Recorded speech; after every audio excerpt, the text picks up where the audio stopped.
Welcome to Books on Air. I'm Suzanne Harris. Books on Air is a series where we do a deep dive into the writer's passion. We talk about why they wrote the book.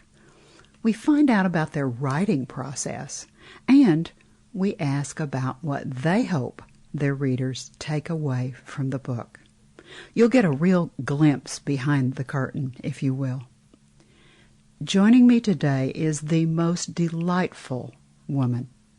Her name is Jean Ferdinand Tannis, and she has written a captivating book titled My Father, the Captain. Jean, welcome to Books on Air. It's such a pleasure to have you. I've enjoyed our conversation already. Thank you very much. Thanks for having me. I've been looking forward to this time when I could speak with you and the world about the book I've written about my father and his brother. My father, the captain.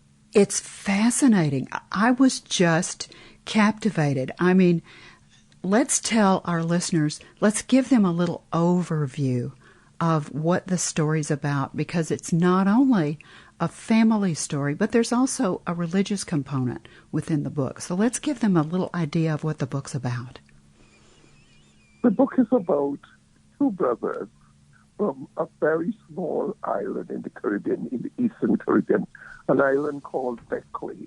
It is spelled Bequia, but it is pronounced Bequia. And it is an island governed by the island of St. Vincent. The brothers were just ordinary men and on the island, but they had an ambition and a desire to build ships, because to get from one island to the other, they had to have a deep vision to see that's the only means of transport. And between both brothers, they developed it and accomplished it successfully. That's not all that happened, though, is it?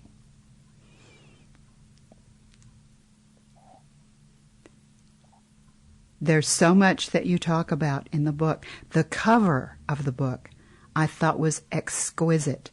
It's a beautiful sailing ship. Tell me what that sailing ship is. The sailing ship, it's a schooner.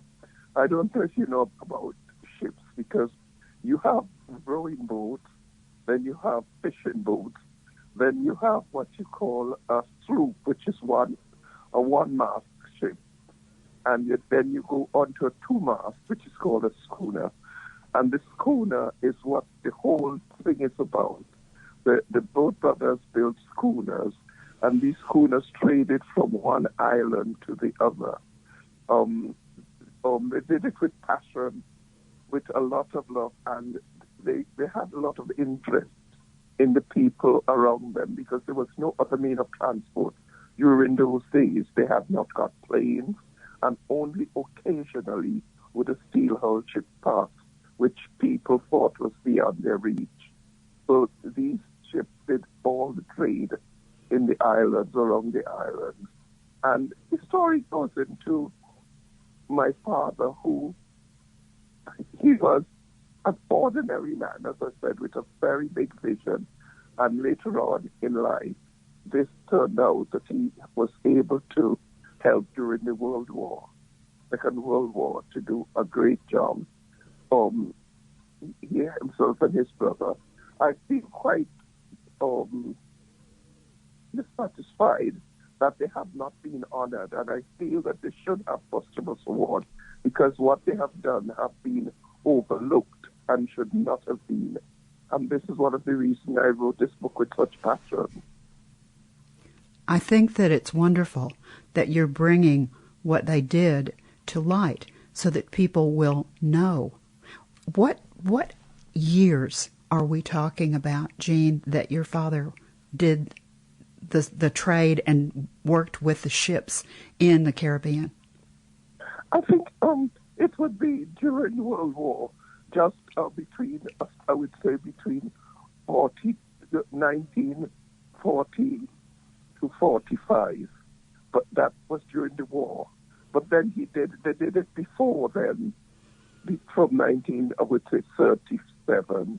They did it before then and after.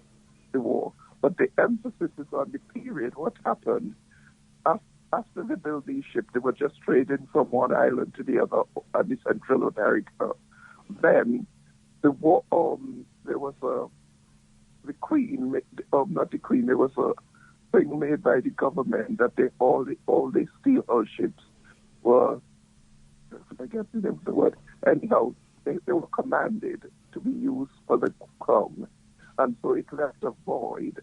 So that there was, while the other steel hull ships had gone to be at war, it left a void, and the oil from the island of Trinidad, where they extracted the crude oil, there was nowhere and no ship to transport it to Guyana, British Guyana, where they did the distilling of the oil. And my father saw the opportunity, and he used his ship and introduced it to the people who accepted it, and so did many others of the other shipbuilders. But because my father more or less started it, he was the one that, got the recognition mainly. He was a brave man, wasn't he? He was. Yeah, he was a brave man. A brave and humble man. You see, he had an insight that a lot of people did not have, because you could not move from one island to the other without shipping. And he was a determined man. He built, what I admire about him, he built the ship himself. As a child, I would go down to the shipyard and see everything that is happening, from the way they start carving the hull of the ship, how they built the ship, everything. As a little girl, I went down there, played with the shaving, played with the tools, talked to my dad, and saw how the ship was built, how it went right up to the top, and everything. He was a very, very brave man and courageous man, but a humble man. He remained humble. In spite of all that he made, his wealth, he remained a humble man. A true visionary. It really sounds like he was a true visionary, and what wonderful memories you must have as a child to be in the middle of all of that. I mean, to witness your father building a ship. I can't imagine what that must have been like. But, it really is, looking back over the years, it's very exciting, because I could remember him going down mornings on his own, and then I would track, how children follow their parents. Sometimes they don't even realize you're following them. But after a while, I would go there 4 or 5, and I would stay there. And there was no danger, because it was a ship site with just 3 men on their building. And to see them, everything I remember vividly, how they built that ship. I saw the shavings, the ropes, the tar, the smell of oakum, and everything that was being done. The tools especially, how they would use the tools and everything. And so it was a very, very exciting moment. That is why when it came to write the book, everything came back quite vividly, and it still stays with me. And unless people realize that mainly the Tannis family, unless they realize the effort was put into these 2 men put into building these ships, they cannot really appreciate the name of the family, the importance of the family name. I must mention here that my uncle Isaac had once migrated to America, and he was there for a while as a carpenter. And apparently he did not get on with the docs, and they suggested to him that the only thing he could go and do was to be a shoeshine boy. And it is said that Uncle Isaac said he'd rather die than remain a shoeshine boy. So he came back to the West, to Beck-way, and there he where himself and his older brother, which is my father, met up. And I imagine Uncle Isaac had some extra cash from America. My father had the knowledge and the skill, and they both got together and worked together, and they started the shipbuilding business, which was very successful. People my age and older would remember these ships were up and down all over the Caribbean, in all the islands, wherever you went. They were the main means of transportation for everything, for human, animals, provisions, groceries, everything. It's just amazing. It's just amazing to think that your father was first. That's just astonishing to me. You just must be so proud of him because of everything he did, his creativity, his forward thinking, his visionary, the way that he helped in the war. I mean, he sounds like a larger than life person almost because of all the qualities. I mean, a lot of people, when he's at home especially, I once said to him when I was at boarding school in Trinidad, he came to visit me and was in his same clothes, just his brown hat, suit, and a sandals and a cap. And I said to him, I said to him, "Oh, Daddy," I said, "Papi, why didn't you dress up?" And he said to me, "Dress up? What do you mean dress up?" I said, "Put on a suit." And he said, "My dear child," he said, "when I'm in these islands, only a few people know who I am, the custom officers and everything, and they know I could wear a suit." He said, "And when I go home to the west, to Beck-way, everybody knows who I am." Oh, gee. I don't have to dress up," he says. "So there's no point in, he had expensive clothes, but he didn't put any emphasis on material things, just on his family, friends, and the sea. He had great respect for the sea, and he taught us all great respect for the sea. Even when we traveled with him, and he would give us the steering wheel of the ship and teach us how to navigate. Remember, this man is himself taught ocean navigator. He wasn't sent to no university or school. He learned it himself, and so he would teach us how to. If say he was moving from Bequia to St. Vincent, which is the main island, once he tacked and he got to see the island, he would teach us how to keep the wheel and how to keep it so in the middle of the island, so that if we roll the ship to the left, once the waves have passed, we have to make sure that we get the wheel back right to the middle of hell. And he would let us sail these icy water, high seas, deep, big waves, until we get to the harbor. And then when we reach to what they call tack, whatever that means, I don't know, the tack, he would take the wheel from us. He was a real visionary and very, nobody speaks badly of him, a very, how would I express him? Not just a caring man, very concerned about his neighbors and everybody in the extended family. This is who he was. And I feel really that he's a man that should be given some recognition.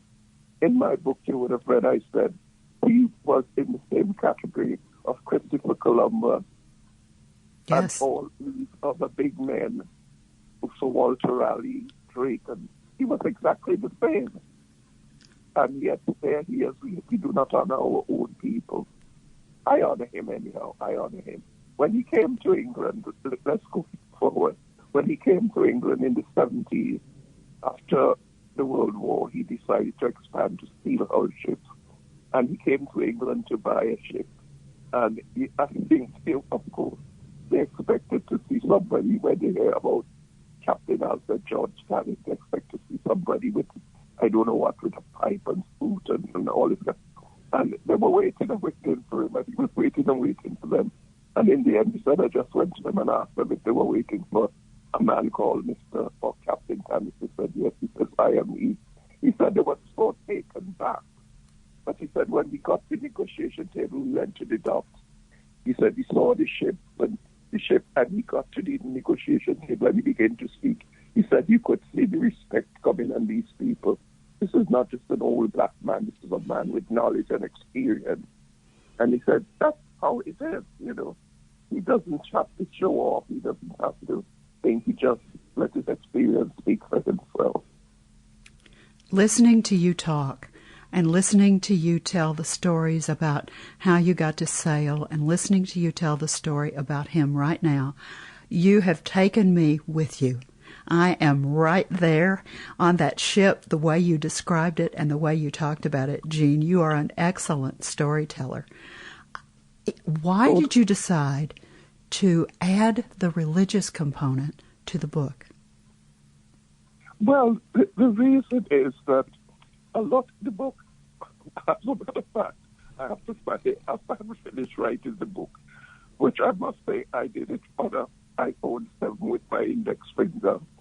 After finished writing this book, I thought, you have done very well, Jean. Pat yourself on the back and lie back.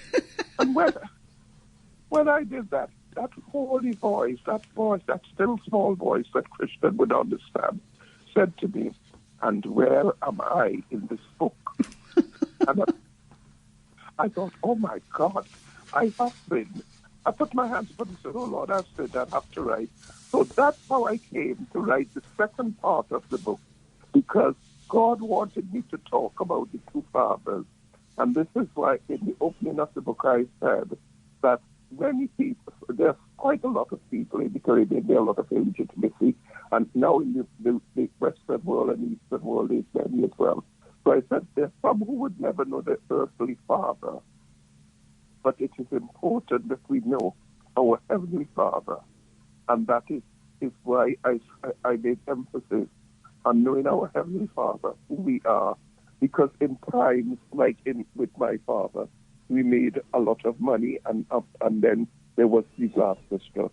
In times of disaster, or in times of anything, the situation changes, or life situation changes, we have to have a rock on which we stand. And Christ is that rock. You see, you could have plenty and an abundance, but if something happens and you haven't got Christ on which you stand, and Christ the solid rock I stand, if you haven't got him and you're on sinking sand, this is why many people suffer with depression. They suffer suicidal things. Neither my father or his children depended solely on his wealth. We had a mother who was a wonderful Christian woman, and she taught us to depend on Jesus, depend on God.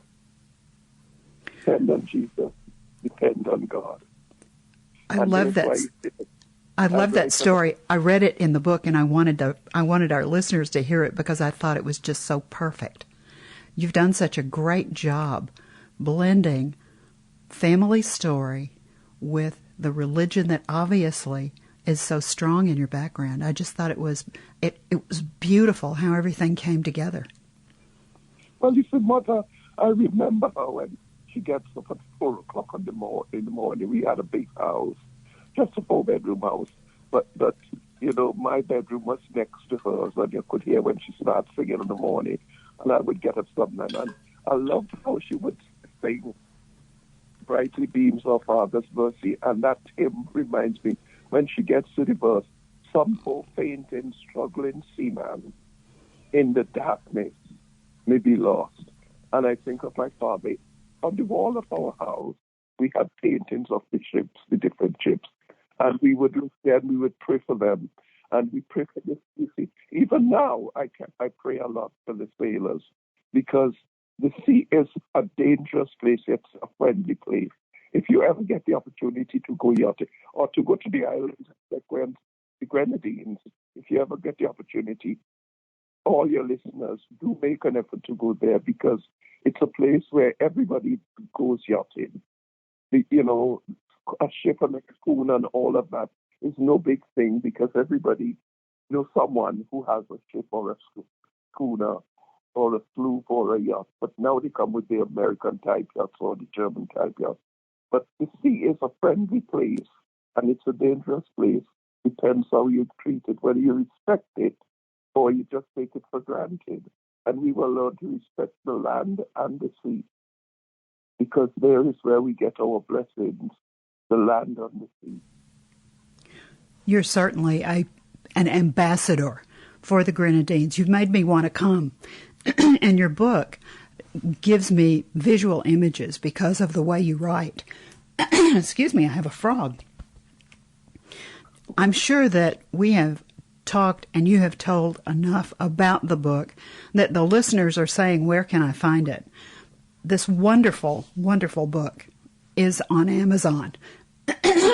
Excuse me. The title, again, is My Father, the Captain, by Jean, Jean, Ferdinand, Ferdinand,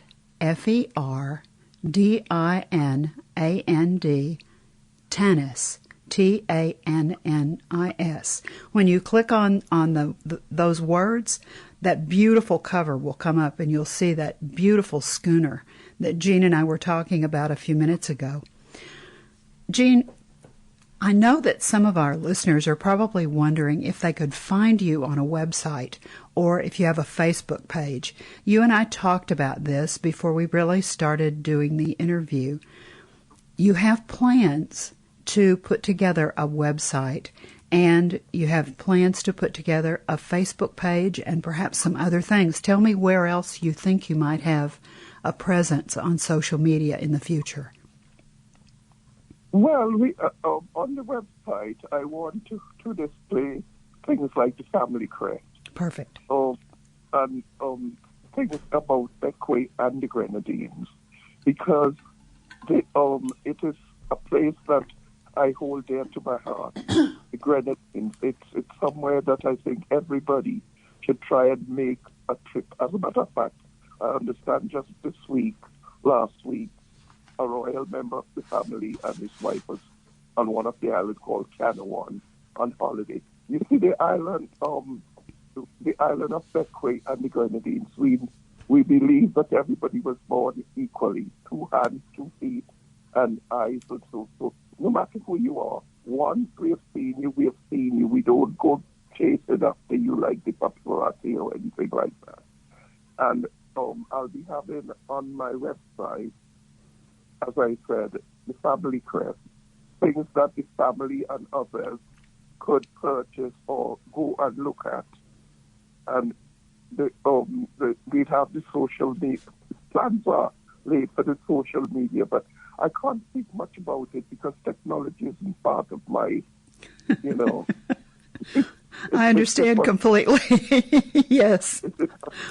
Probably you will also plan to have a little presence on Facebook. And I think you were talking about Instagram because I believe with all of the beauty that you've described, I'm sure that you'll want to post some pictures of the Grenadines and of the various islands. And I mean, I just can't wait to see these on your Instagram page. And I think you have some grandchildren who plan to help you with this. Is that right? Oh, that's right. Most certainly. They know about technology, so they would be able to do it. And we have plans to post a lot about the Grenadines and St. Vincent. We mustn't forget St. Vincent, the head of government, and all the islands in the Grenadines. And I said to myself, I don't want to say too much about the Grenadines and not about the book. But the book is the Grenadines, and the Grenadines is the book. They're entwined. That's perfect. We cannot, what I would love to see, and I would put it out there, I would put it on my Instagram. If there are any persons there who believe in shipbuilding, making sails, cutting sails and making sails for schooners and sailing ships, if they want to come back to that place called Bequia, this is what I would like to see happen, that this shipping industry be resurrected again, because famous people spent hours just looking at our men cutting sails and sewing it and making all these big, rigging out a ship. It was to them it was impossible to see an ordinary man on an island rigging out a ship as if he was from a university, taught at a university. These things were taught, handed down to us, and it's something we should not lose. So if there are any entrepreneur out there who would love to do shipbuilding, I'm sure the government of St. Vincent wouldn't mind getting in touch with you. If you would get in touch with me, I would be putting it on my Instagram page, and, you can come over and we can start something. I think that would be great. And I know that when you get on Facebook and when you create the website and when you get the Instagram done, that it will involve your name. So let me spell your name and give it so that the listeners can hear me say it and they can look for you by your name. It's Jean, Jean, Ferdinand, Ferdinand, Tannis, Tannis. Jean, I can't tell you how delightful you have been to speak with today. This has just been wonderful for me to be able to talk to you. Our time is coming to an end, and I want you to have the last word about the book. If you were looking someone in the eye that was reading the book, what would you like to tell them you would like to have them leave with when they finish, when they turn that last page and close that back cover? What do you want them to go away with? Well, I would like them to go away. One of the things is a story my father told me, and I've never seen him with emotion, but he told me a story which remains with me about one day it was his watch, and it was early morning, and he said he smelled a very unusual smell from the galley, and from the galley, with the smell rushed the cook from the galley, and he was excited, and he said, "Captain, the galley is on fire. Captain, the galley is on fire." And my father said, it didn't register on him, but soon after a large flame came out of the galley, a tongue of fire. And he said when he saw that flame of fire, and he realized there's fire in the galley and 600 barrels of crude oil in the hull, he said, I held on to the wheel and I said, "Oh God." And I wouldn't tell you the rest of that story. When you get to the book, you would read the rest of the story, and you would know why I finished my book by saying, disappointment is inevitable, but discouragement is a choice. No matter how disappointed you get, never become discouraged, because we have a God, and He's overall. He never slumbers nor sleeps, and that is what keeps me. His grace and mercy. I ask as well that the readers get this hymn or chorus by the Mississippi Mass Choir. His grace and mercy brought me through. In disappointment, in any situation you are, you must hold on to the hand of God, as my father held on to the wheel of that ship that day. You are wonderful. I am so glad that you and I had the opportunity to talk, Jean Ferdinand Tannis. I will remember you, Susan. It is Susan, isn't it? It's Suzanne, but that's close enough. My daughter is called Susan. That's why I call you Susan. So how is yours pronounced? Susan. I think that's a compliment, Jean. Thank you very much. God bless you, and thank you for the interview. I hope it all went well. It's gone very well. You've been listening to the Books on Air podcast, brought to you on webtalkradio.net. You can also hear the podcast on Apple, iHeartRadio, and Stitcher. I hope you'll pick up a copy of this wonderful, wonderful book. Not only is it an exciting family story, the way that Jean writes this, you will be right there in the Grenadines and have adventures with her father and his brother. You will really, really enjoy this book. Remember, keep reading, keep writing, and keep telling your stories. Thank you so very much for listening.